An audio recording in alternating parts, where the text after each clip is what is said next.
My name is Carvel Estraplet. I'm an unapologetic Black trans woman, owner of Carvel Bikes here in Wilton Manors.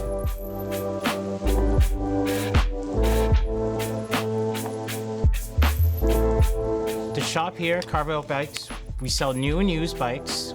I offer full service on repair on certain electric bikes and of course non-electric bikes. I've been in the cycling industry for, has to be now almost 12 years. Actually, right in the beginning of my transition.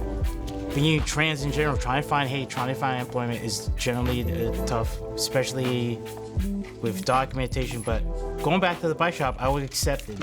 I became kind of like an oddity in the industry. It gave me confidence for something that I already loved since I was a kid. What also transpired too, was there was actually a glass ceiling. Every day I go out, I'm facing 3 obstacles. I'm Black, I'm trans, and I'm a woman too, and get all those 3 obstacles.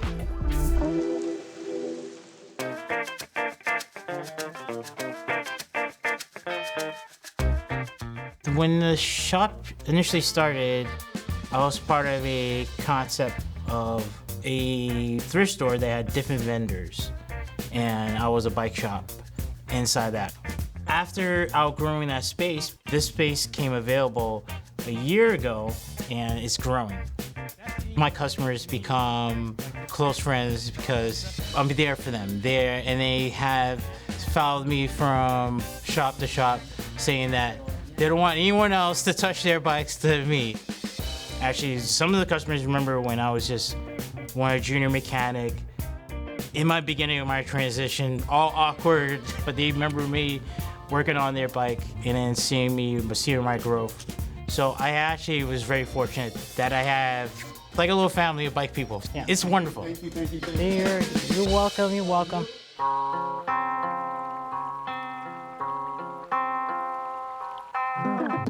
Biking, for me, was definitely my saving grace.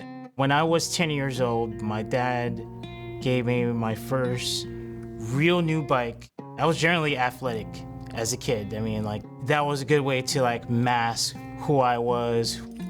I was different people for different people, even within my family. My dad, I was, the super proud student, athlete, or my mom, I can be somewhat myself, but it's not okay around family people or not around her certain friends.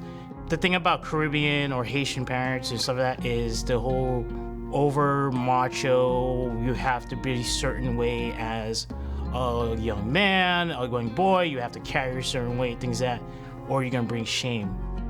My dad, he said you'd rather have me being a criminal, be a drug pusher, be anything else than be that.